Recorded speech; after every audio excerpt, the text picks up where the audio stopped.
যে ভ্যাকসিন দেওয়ার টিকা দেওয়ার কথা বলছিলাম, যদি নারায়ণ মাংসের টিকা দেওয়া হয় তাহলে এটা এইভাবে শুধুমাত্র মাংসের মধ্যে যাবে, কখনই যেন হাড়ের মধ্যে না যায়। হ্যাঁ, এটা দিয়ে পুশ করবো। বুকের মাংস দিলে পরে এই দিয়ে পুশ করবো। আর যদি চামড়ার নিচে দেওয়া হয় তাহলে এই যে ঘাড়ের চামড়া এখানে টান দিয়ে ধরলে পরে ফাঁকা হয়ে যায় না, দিয়ে এভাবে ঘাড়ের চামড়ার নিচে দিয়ে দেবো। হ্যাঁ, এই আর পক্স ভ্যাকসিন কোথায় যায়? পাখার নিচে। তাহলে এই যে পাখার নিচে যে জায়গায় পালক নাই, এই পালক স্থানে এখানে একটু বা এখানে একটু ফটো করতে হবে, সুচ দিয়ে একটু খোঁচা দিতে হবে। হ্যাঁ, যদি রক্ত বেরোয় তাহলে হ্যাঁ তাহলে ভ্যাকসিন দিতে হবে। এবং খালি রক্ত বেরোলেই হবে না, এই 2 দিন পরে আমি চেক করতে যাই, তাহলে বোঝা যাবে এখানে ফোসকা পড়ে গেছে। যদি ফোসকা পড়ে তাহলে বুঝবো যে ভ্যাকসিন হয়েছে, আর যদি ফোসকা না পড়ে তাহলে বুঝবো যে ভ্যাকসিন হয়নি। কারণ বিসিজি পক্স ভ্যাকসিন নিলে আমাদের কি আছে, দাগ আছে না এখনো? কি ফোসকা পড়ছিল? তো ফোসকা পড়ছে দেখি কিন্তু দাগ আছে, তাহলে এখানেও ফোসকা পড়তে হবে। ফোসকা না হলে তাহলে পক্স ভ্যাকসিন দেওয়া হয়নি। ওটাই তো বললাম, হলে পরে পক্স হলে পরে এখানে ভ্যাকসিন দেওয়া হয়। আর রানীক্ষেত আরডিবি ভ্যাকসিন, রানীক্ষেতের আরডিবি ভ্যাকসিন হলে 1 সিসি করে রানীর মাংস ইঞ্জেকশন দেওয়া লাগে।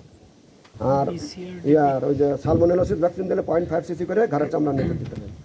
বা ফাউল কলেরা ভ্যাকসিন দিলে চামড়া নিচে দিতে হয়, ফাউল কলেরা। ঠিক আছে, হ্যাঁ, ওই বুকের মাংস বা রানের মাংস, রানের মাংস দেওয়ার রানীক্ষেত রোগটা রানের মাংস দেওয়ার কথা বলা আছে, এই জন্য বুকের মাংস দেবো না। ঠিক আছে, আচ্ছা।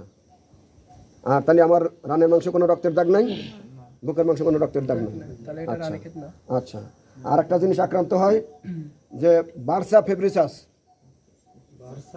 হ্যাঁ, এটা এটা কোথায় থাকে?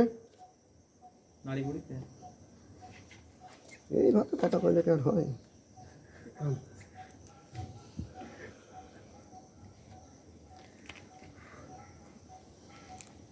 আমার লিভারের কালার কি স্বাভাবিক নাকি? লিভারের কালার স্বাভাবিক। এই লিভারে যদি এই যে ফোটা ফোটা দাগ থাকতো, মানে কী হয়ে থাকতো, তার নেক্রোটিক ফোসাই ফেটা থাকলে পরে ফাউল কলেরা রোগ একটা ইয়ে থাকে, এরকম থাকে।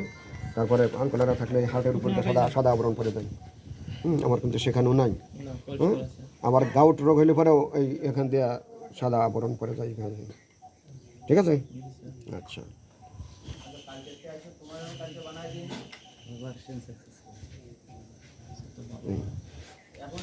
আর এই যে বাচ্চাটা হলো মলদারের ঠিক উপরে, মলদারে মুরগি এরকম থাকলে পারে, তাহলে মলদারের উপরে মার্বেলের গুটির মতো একটা অংশ থাকে, এই এই দেখটা, এই যে বেরোচ্ছে। তাহলে এটা কি আমি যদি মুরগি উল্টাই তাহলে উপরে হবে না? হ্যাঁ, এই মার্বেলের গুটির মতো একটা অংশ মার্বেল। যদি গাম্বর রোগ হয় তাহলে এই জিনিসটা ফুলে এত বড় হবে, এটা ফুলে বড় হবে। আর এর ভিতরে কাটলি পরে পুজ হবে, মিকস যুক্ত হবে, আর এর ভিতরে রক্তের দাগ দেখা যাবে। এটা আঙ্গুরের কমলা লেবুর এর মতো কোষ কোষ আছে এর মধ্যে। দেখো এই যে কোষ, কমলা লেবুর মতো কোষ আছে। কমলা লেবুর মতো কোষ আছে। দেখা ছবি নাও না, বড় মুরগির ক্ষেত্রে পাওয়া যাবে না। এই কোষগুলো এখানে মিউকাস জমে থাকবে, মানে পুষ দেখা যাবে। আর এই কোষগুলো রক্তের মতো লাল দেখা যাবে, রক্তের ফোটা ফোটা দাগ দেখা যাবে। তার মানে গাম্বর রোগ কিন্তু আমার এখানে নেই। আর এই ভার্সাটা সর্বোচ্চ 2 মাস বয়স পর্যন্ত থাকে, বড় মুরগির ক্ষেত্রে এই ভার্সা থাকে না। এই জন্য গাম্বর রোগ বড় মুরগির ক্ষেত্রে হয় না। এই জন্য গাম্বর রোগের টিকা এই 18 থেকে 20 দিন পর্যন্তই শেষ। 10 থেকে 12 দিনে 1 ডোজ, 18 থেকে 20 দিনে 1 ডোজ। তারপরে কোনো গাম্বর রোগের টিকা দেওয়ার দরকার হয় না, কারণ বড় মুরগির ক্ষেত্রে গাম্বর রোগ হয় না, বড় মুরগির ক্ষেত্রে রানীক্ষেত রোগ হয়। তাহলে গাম্বর রোগ সম্পর্কে একবার বিস্তারিত শেষ। আচ্ছা, রানীক্ষেত রোগ হলে পরে যেটা হয়,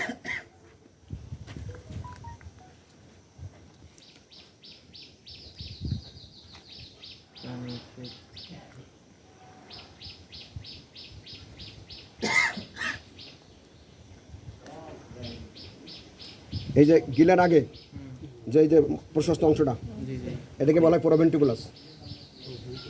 এই প্রোভেন্ট্রিকুলাস কাটলে ভিতরে রক্তের দাগ দেখা যাবে।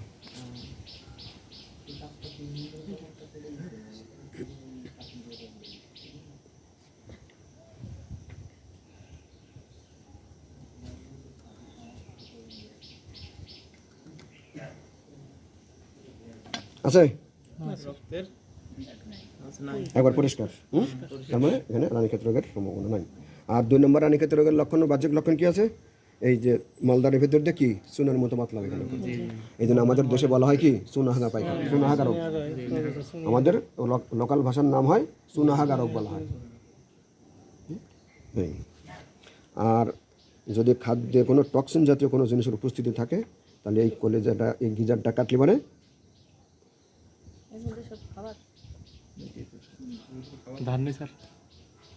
ধার আছে কিন্তু মানে কাগজে হয়ে যাচ্ছে না।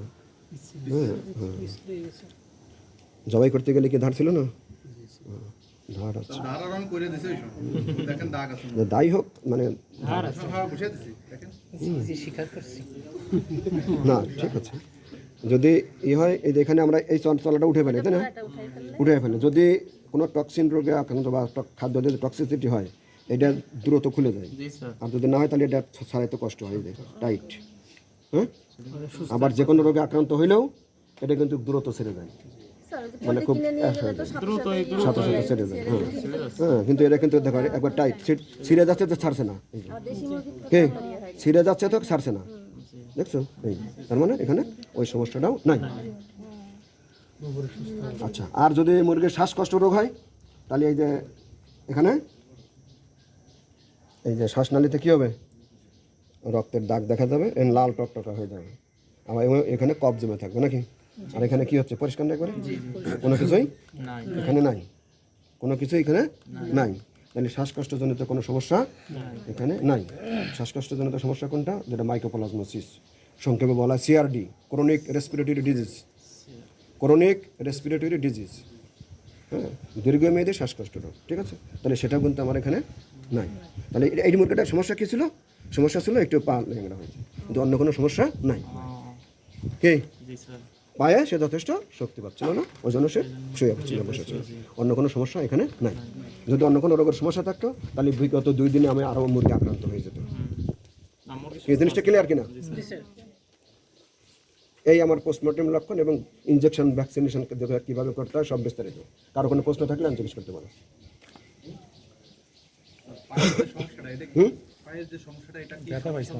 না, ব্যথা না, এটা আসলে অনেক সময় মানে ওই একটা ডিম থেকে যখন বাচ্চাটা হয়, ডিমের মধ্যেও তো সমস্যা থাকতে পারে, পুষ্টিজনিত কিছু সমস্যা থাকতে পারে। ওইটা হয়তো 5 দিন পরে, 10 দিন পরে বা লক্ষণ প্রকাশ পায়। অনেকের মানুষের ক্ষেত্রে হয় না, 1 বছর পরে তার ওই যে হয়, এটার লক্ষণ বলবনা হয়। আবার অনেকেই 5 বছর পরে যায় একটা সমস্যা হয়। এইগুলো হলো সমস্যা।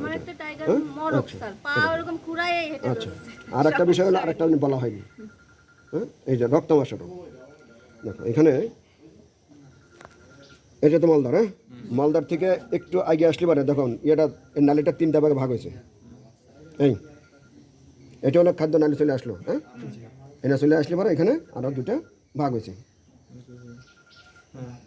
এই দুটোকে বলা হয় সিকা, সিকা। আর এতে একটা বললে পরে সিকাম বলা হয়, বহু বচনে সিকা আর হলো সিকা।